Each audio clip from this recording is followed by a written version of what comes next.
பிரைசலான் கர்த்தருக்கு ஸ்தோத்திரம் உண்டாவதாக. நாம் இப்போது லூக்கா 3ஆம் அதிகாரத்தில் சில வசனங்களை பார்ப்போம். அன்னாவும் காய்பாவும் பிரதான ஆசாரியரையும் இருந்த காலத்தில் வனாந்திரத்திலே சகரியாவின் குமாரனாகிய யோவானுக்கு தேவனுடைய வார்த்தை உண்டாயிற்று. அப்பொழுது கர்த்தருக்கு வழி ஆயத்தப்படுத்துங்கள், அவருக்கு பாதைகளை செவை பண்ணுங்கள் என்றும், பள்ளங்கள் எல்லாம் நிரப்பப்படும், சகல மலைகளும் குன்றுகளும் தாழ்த்தப்படும், கோணலானவைகள் செவ்வையாகும், காடானவைகள் சமமாகும் என்றும், மாம்சமான யாவரும் தேவனுடைய ரட்சிப்பை காண்பார்கள் என்றும், வனாந்திரத்தில் குடிநுழைய சத்தம் உண்டாகும் என்றும் ஏசாயா தீர்க்கதரிசியின் ஆகமத்தில் எழுதியிருக்கிற பிரகாரம் அவன் யோர்தான் நதிக்கு அருகான தேசங்களில் போய் பாவ மன்னிப்பு என்று மனதிற்கு ஞானசானத்தை குறித்து பிரசங்கித்தான். இப்போ நம்ம என்ன பார்த்தோம்? சில வசனங்கள், அதாவது சகரியாவின் பிள்ளை யோவான் ஸ்நானம் பற்றி அவன் வழி ஆயத்தப்படுறதுக்காக கர்த்தருக்கு முன்பதாக அனுப்பப்பட்டான். அவன் அந்த கர்த்தருடைய பாதரட்சை கூட யோவான் ஸ்நானம் அழுக்கிறதுக்கு பார்த்து நல்லா சொல்கிறாரு. அவர் எதுக்காகனா ஏசாயாத்துக்கு சொன்னது போல் பள்ளங்கள்லாம் நிரப்பணும், கோணலாக செவ்வையாக்கணும், குன்றுகள் மலைகளும் தாழ்த்தப்படும், இந்த மாதிரி ஏசாயாத்துக்கு தரிசி ஆகமத்தில் நிறைவேற்ற சொன்ன வாக்குத்தத்தங்கள் அந்த தீர்க்க தரிசனம் நிறைவேறத்துக்கு தான் அந்த மாதிரி அவன் தெரிந்து கொள்கிறான். என்னன்னா, யோர்தான் நதிக்கு அருகான தேசங்களுக்கு போய் பாவ மன்னிப்புக்கு என்றும் மனதளவில் கேட்ட ஞானஸ்தானத்தை குறித்தும் பிரசங்கித்தான். இப்போ பாருங்கள், பாவ மன்னிப்பு கேட்டு அப்போவே ஜனங்க செய்த பாவத்துக்காகவும் மனதிரும்புவதற்காகவும் ஞானஸ்தானத்தை குறித்து அவர் பிரசங்கிக்கிறார். யோவான் ஸ்நானர் அவர் தேனும் ஒட்டகமயம் தத்து ட்ரெஸ்ஸு அவருக்கு நம்மளால் அப்படி போட முடியுமா? போட முடியாது. அது மட்டும் இல்லை, அவர் தேவனுக்கு முன்பாக அனுப்பப்பட்டவர். சத்தியத்தை பயங்கரமாக சொல்கிறார். என்னன்னு சொல்கிறார் பாருங்கள், ஜனங்களை நோக்கி, விரியன் பாம்பின் குட்டிகளே, வரும் கோபத்துக்கு தப்பித்து கொள்ள உங்களுக்கு வகை காட்டினவங்க, மனதிற்கு ஏற்ற கனிகளை கொடுங்கள். பார்த்துக்கோங்க, என்ன சொல்கிறாருன்னா, விரியன் பாம்பின் குட்டிகளே. நம்ம சொன்னால் ஜனங்க நம்மளை சும்மா ஆகுமா? அதாவது அடிச்சு கொண்டுறோங்க. ஆனால் அவர் எவ்வளோ தைரியமாக சொல்கிறார் பாருங்கள், ஆணித்தரமாக சொல்கிறாரு. விரியன் பாம்பின் குட்டிகளே, வரும் கோபத்துக்கு தப்பித்து கொள்ள உங்களுக்கு வகை காட்டினவன் யார்? வகை காட்டினவன் யார்? அப்போ என்ன அர்த்தம்? பூமியில் நம்ம இருக்கிறவங்கள நம்மளுக்கு என்னது இல்லை, பாவம் இருக்குது. அப்போது அதை தீர்க்கிறதுக்கு தான் இயேசு கிறிஸ்து உலகத்துக்கு வந்தார். அப்போது நம்ம அவரை கோபம் ஊட்டிட்டு அவருடைய கட்டளையில் கை கொள்ளாமல் அவருடைய அவருக்கு என்ன சொல்கிறது, நம்ம என்ன சொல்கிறோம், அவருடைய பிரியமாக நம்ம நடக்காமல் நம்ம கற்பனைகளை கை கொள்ளாமல் இருந்தோம்னா, அப்போது அவருடைய கோபத்துக்கு தப்பித்து கொள்றதுக்கு நம்மளால் முடியாது. அக்கினி தான், நரகம் தான். ஏன்னா அவர் சொன்னது தான், எஸ் சொன்னது தான். அதனால தான் அவர் பூமியில் மனுஷராக வந்தார், அவதரித்தார், பாடுகளை பட்டார், நமக்காக உயிர்த்து இருந்தார். அதையும் சொல்கிறார் பாருங்க, என்ன சொல்கிறது, மனதிற்கு ஏற்ற கனிகளை கொடுங்கள், ஆபிரகாம் எங்களுக்கு தகப்பன் என்று உங்களுக்குள்ளே சொல்ல தொடங்காதிருங்கள். தேவன் இந்த கல்லுகளினாலே ஆபிரகாமுக்கு பிள்ளைகளை உண்டு பண்ண வல்லவராக இருக்கிறார் சொல்கிறேன். பாருங்கள், தேவனால் என்ன செய்ய முடியுமா? ஆபிரகாமுக்கு கல்லுகளால் பிள்ளைகளை உண்டாக்க முடியுமா? அப்போது நம்முடைய தேவன் எவ்வளோ பெரியவர் பாருங்கள், ஆபிரகாமோட பெரியவர் தான். ஆனால் அந்த ஜனங்க என்ன சொல்லுதுன்னா, ஆபிரகாம் தான் பெரியவர்னு சொல்கிறாங்க. அதனால தான் அவர் சொல்கிறாரு, கல்லுகள்லேருந்து கல்லுகள்லேருந்து பிள்ளைகளை உண்டு பண்ணுவார் தேவன் ஆபிரகாமுக்குன்னு சொல்கிறாரு. பாருங்கள், எவ்வளோ ஒரு வைராக்கியமாக சொல்கிறார் பாருங்கள். கோடனையானது வேறு எதுக்கு வைக்கப்பட்டிருக்கிறது, கனி கூடாத மரமெல்லாம் வெட்டுண்டு அக்கினியிலே போடப்படும். பாருங்கள், கனி கொடுக்காத மரம் எல்லாம்னா யார்? நம்ம தான், நீங்களும் நானும் தான். கனி தேடுறாரு ஆண்டவர். அந்த அத்தி மரத்தில் இயேசு என்ன செய்கிறாரு? பசியாக இருக்கும்போது கனி தேடுறாரு, அது கனி இல்லை அங்கே. அப்போ என்ன செய்கிறாரு? அவர் கோவமாக அதை சவிக்கிறாரு. அப்போது என்ன அர்த்தம்? எப்போதும் நம்ம கனி கொடுக்கல இருக்கணும். அந்த மரம் எப்போதும் கனி கொடுக்குற மரமாக இருந்திருக்கணும். அது அவர் கேட்கும் போது என்ன இல்லைங்க, கனி இல்லை, அதனால் அது சபிக்கப்பட்டு போச்சு. நம்மளுக்கும் அதே கனி தான். ஆண்டவர் எப்போ வராரோ தெரியாது, திரும்ப போல் வராரு. அப்போ நம்ம எப்படி செய்யணும்? கனி கொடுக்கலையா நேரம் கனி கொடுக்கலாம் இருக்கணும், மற்றொரு பிரயோஜனமுள்ள பாத்திரமாக இருக்கணும், கனமுள்ள பாத்திரம் நடந்து கொள்ளணும், தேவனுக்கு பிரியமானது செய்யணும், சத்தியத்தை இருக்கணும், சமயம் வாய்த்தாலும் வாய்க்காட்டாலும் சத்தியத்தை சொல்லணும். சரிங்களா? சத்தியத்தை சொல்ல நமக்கு என்ன இல்லை, ஒன்றுமே இல்லை, விமோசனமே கிடையாது. நம்மளை படைச்சதே அதுக்கு தான். நம்ம ஆண்டவருக்காக சத்தியத்தில் நிலைநிறுத்த தான் நமக்கு ஆண்டவர் படைத்தார். அவருக்காக தான் படைத்தார். நம்ம ரெகுலராக நம்ம வாழ்க்கை அதெல்லாம் அதுக்காக படிக்கவே இல்லை. அவர் ரெகுலர் வாழ்க்கைக்காக நம்மளை படிக்கலை. தீர்மானமாக அவருக்கு தெரியும். அவருடைய காரியங்களுக்காக தான் நம்மளை படித்தார். அவருடைய வேலைகளை சேர்த்து தான் நம்மளை படித்தார். அவரை பற்றி சொல்கிறதுக்கு தான் நம்மளை பூமியில் உண்டாக்குறாரு.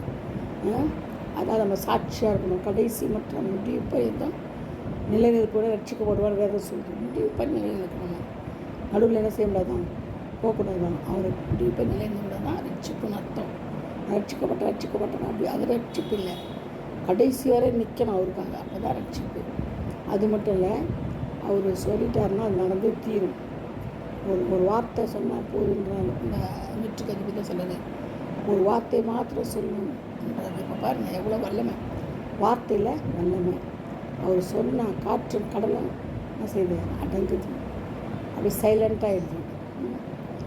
பாவங்களை மன்னிக்கிறதுக்கு மனுஷகுமாரனுக்கு அதிகாரம் உண்டுன்றார்.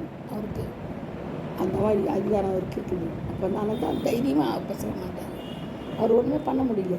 தேவாலயத்தில் எந்த அளவு ஒன்றும் பண்ண முடியல. திரும்ப தான் தோட்டத்தில் போய் பிடிச்சாங்க. அதான் அவர் கேட்குறாரு, நான் தான் உங்ககிட்ட இருந்தேன், தேவாலயத்தில் இருந்தேன், பிரசங்கம் பண்ண, அப்போல்லாம் எனக்கு நான் பிடிக்கலையே, திறனை போல் வந்து பிடிக்கிறீங்கன்னு கேட்குறாரு. தைரியம் ஜனங்களுக்கு. ஏன்னா அவர் செய்கிறது நன்மை தான் செய்கிறாரு, தீமை செய்யலை. ஆனால் சில ஜனங்களுக்கு என்ன கலகம் போட்டணும், பொறாமை. அவர் மேலே சாத்திக்கிலேயே பொறாமைனால என்ன செய்கிறாங்க, அவரை காட்டி கொடுத்து நியாயத்துக்கு. நானும் அது நடக்க வேண்டியது நடக்கணும்னு சொல்கிறாரு. பிதாவின் சித்தம் அதுதான், அதனால் ஒப்பு கொடுக்குறேன்றாரு.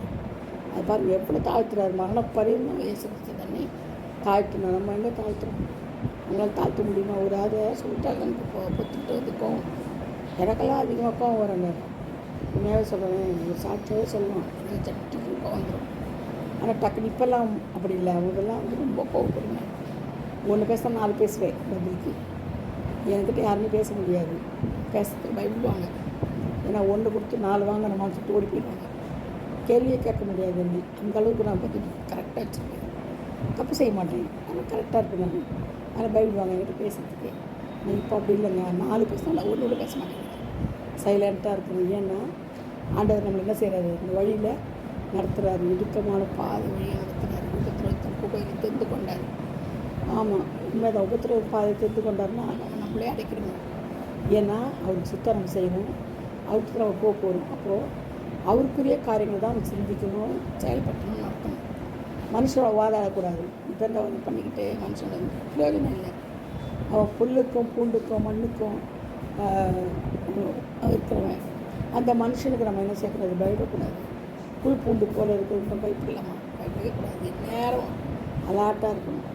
தேவனுக்கு மட்டும்தான் உயிரை கொள்வதற்கிறதா என்ன செய்யணும். மனுஷன் உயிரை கொள்வது கிடையாது, அவர் தான் உயிரை கொள்றதுக்கு. அவருக்கு அந்த ஜீவன் இந்த கருத்தில் இருக்குது, இந்த ஜீவன் கருத்தில் இருக்குது என்பது. மனுஷனை முகத்தை பார்க்குற தேவனும் இருதயத்தை பார்க்குறாரு.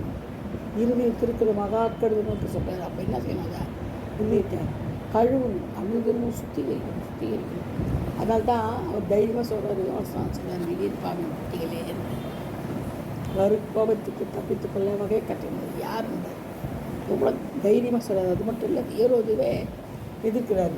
ஏரோது ராஜா எப்பேற்பட்டவன், அவனே சொல்கிறார், மனைவி வீட்டுக்கு வந்துருக்கிறார், என் சகோதர மனைவி சொல்லிட்டு அவரை கண்டிக்கிறார். அப்போது அதை கண்டிப்பு தன்மையும் ஒரு தைரியத்தின் ஞாபகம் பாவத்துக்கு விளையாட்டுற ஒரு இதுவும் எப்படி வருது. இயேசுக்கு இயேசு தான் எல்லாம் கொடுக்குறாரு. தீவிர பார்ப்போம். பயமுள்ள ஆவி போடாமல் பலமுள்ள தெளிந்த புத்தியில் ஆவி தேவைப்படுகிறார். தெளிந்த புத்தி தான் நமக்கு ரொம்ப முக்கியமானது. பயப்படக்கூடாது, சரிங்களா? அதனால தான் அவங்க உபத்திரப்படும்போது கனி தேடுற ஆண்டவருக்கு நல்லா கனி கொடுக்கணும். கனி கொடுக்காத மரமெல்லாம் விட்டுண்டு அக்கினியிலே போடப்படுகிறாரு. அனுதினமும் கனி கொடுக்கணும். ஒரு நாள் விட்டுட்டு ஒரு நாள் கிடையாது. டெய்லியும் சுத்திகரிக்கணும், டெய்லியும் நம்மளை பாவத்தை அறிக்கணும், டெய்லியும் கற்றுக்கு உண்மையாக்கணும். நம்மளே கழுவணும், ஒரு நாளும் கழுவி சுத்திகரிக்கணும். ஒவ்வொரு நாளும் தேவை. இரவு படுக்கும் போதும் காலை எழுந்திரிக்கும் போதும் அவர்கிட்ட பேசணும், அவரை துதிக்கணும், ஜெபிக்கணும். சிலருக்கு ஜெபிக்க கூட முடியாது, அந்த நாள் கூட சிலர் இருப்பாங்க. ஆனால் அவரோட பேசலாம், எப்போது பேசிக்கிட்டே இருக்கலாம், பாட்டுகளை பாடலாம், துதிக்கலாம், நாமத்தை மேம்படுத்தலாம். பணத்துக்காக இல்லைங்க, பணத்துக்காக எதுவும் செய்யக்கூடாது. தேவ சித்தத்தை மாத்திரம் நிறைவேற்றணும். பணம் நமக்கு தேவை தான். பணம் தேவையில்லைன்னு ஒருத்தரும் சொல்ல முடியாது. ஊழியம் செய்யறது கூட பணம் தேவை. பணம் இல்லாமல் ஊழியம் செய்யவே முடியாது. எதை வச்சுட்டு ஊழியம் செய்யறது? பணம் இல்லாமல் ஊழியம் செய்ய முடியாது. சாப்பிட முடியாது, வீட்டு வாடகை கொடுக்க முடியாது, ஒன்றுமே பண்ண முடியாது, படிக்க முடியாது. எல்லாவற்றுக்கும் பணம் அவசியம். ஆனால் பண ஆசை எல்லா தீமைக்கு வேறாதுன்னு சொல்கிறார். பணம் ஆசை இருக்கக்கூடாது. நமக்கு பணம் தேவை, அத்தியாவசியமாக தேவை, ரொம்ப முக்கியமான பணம் தேவை. ஆனால் அதுவே என்ன கூடாது, பணம் ஆசையாக மாறக்கூடாது. ஆசை சேர்த்து சேர்த்து சேர்த்து வைக்கிறது பண ஆசை எல்லா தீமைக்கும் வேறாக இருக்குதுன்னு ஆண்டவர் சொல்லியிருக்கிறதுனால நம்ம ரொம்ப இதாக பண்ணி யோசாமி போல் வெளியரங்கமாக பகிரங்கமாக நம்ம உலகி நம்ம தப்பிதத்தை சொல்லணும். பாவத்தை அதிகாரமாக சொல்லணும். கனி தினமும் நம்மக்கிட்ட கனி தேடுவார். கனி இருக்குது, கனி இல்லைன்னா சபிச்சு போட்டுருவார். நான் கனி கொடுக்குற மக்களாக நம்ம வாழணும். கர்த்தர் தாமே இந்த வார்த்தைகளை ஆசீர்வதிப்பாராக. ஆமென். Praise God. God bless you all.